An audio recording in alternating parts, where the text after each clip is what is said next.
बहुत समय पहले की बात है। एक भव्य महल में एक शक्तिशाली राजा रहता था।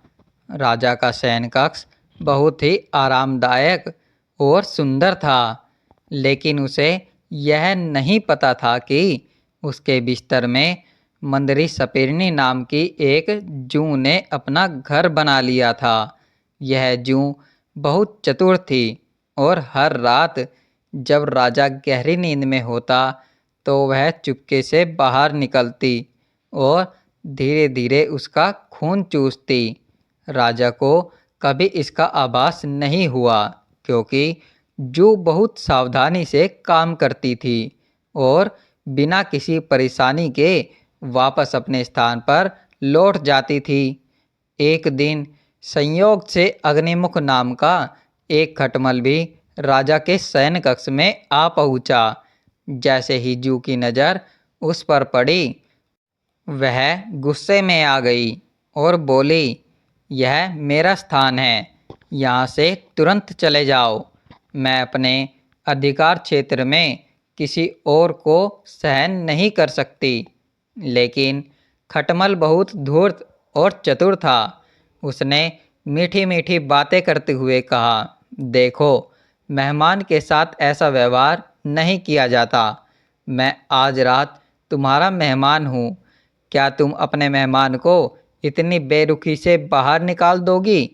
जू को खटमल की बातों में आकर दया आ गई और उसने उसे वहां रुकने की अनुमति दे दी। लेकिन उसने शर्त रखी कि वह राजा को नहीं काटेगा और उसके खून को नहीं चूसेगा। खटमल तुरंत बोला, लेकिन मैं भूखा हूँ और मेहमान को कुछ न कुछ खिलाना तो जरूरी होता है। राजा का खून सबसे स्वादिष्ट भोजन है। क्या मैं थोड़ा सा भी नहीं ले सकता? जू ने सोचा और फिर कहा, ठीक है, लेकिन तुम्हें राजा को बिना किसी दर्द का एहसास कराए बहुत धीरे से काटना होगा। अगर राजा जाग गया तो हम दोनों के लिए मुश्किल हो जाएगी। खटमल ने वादा किया कि वह बिल्कुल ध्यान से काम करेगा और राजा को कोई तकलीफ नहीं होगी। रात ढलने के बाद राजा अपने बिस्तर पर सोने के लिए आया। जैसे ही वह गहरी नींद में गया, खटमल अपने लालच को काबू में नहीं रख सका।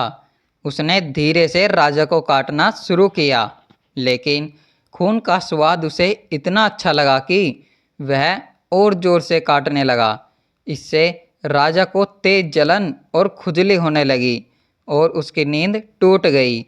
वह बहुत गुस्से में आ गया और तुरंत अपने सेवकों को बुलाया। राजा ने आदेश दिया, देखो, मेरे बिस्तर में कुछ कीड़े हैं, उन्हें तुरंत ढूंढकर मार डालो। राजा के सेवक तुरंत बिस्तर की जांच करने लगे। यह सुनकर चालाक खटमल तो जल्दी से बिस्तर के नीचे छिप गया, लेकिन जू जो बिस्तर के कोने पर बैठी थी, वह सेवकों की नज़र में आ गई। उन्होंने तुरंत उसे पकड़ लिया और मार डाला। इस कहानी से हमें यह सीख मिलती है कि हमें अजनबियों की मीठी मीठी बातों में आकर उन पर भरोसा नहीं करना चाहिए। कई बार उनकी चिकनी चुपड़ी बातें हमें धोखा दे सकती है और हमें बड़ी मुसीबत में डाल सकती है। दोस्तों, अगर वीडियो पसंद आया हो तो वीडियो को लाइक करें, अपने दोस्तों और परिवार के साथ शेयर करें। ऐसी ही कहानियों के लिए चैनल को सब्सक्राइब करें। आपका प्यार और सपोर्ट हमारे लिए बहुत मायने रखता है। वीडियो देखने के लिए धन्यवाद दोस्तों।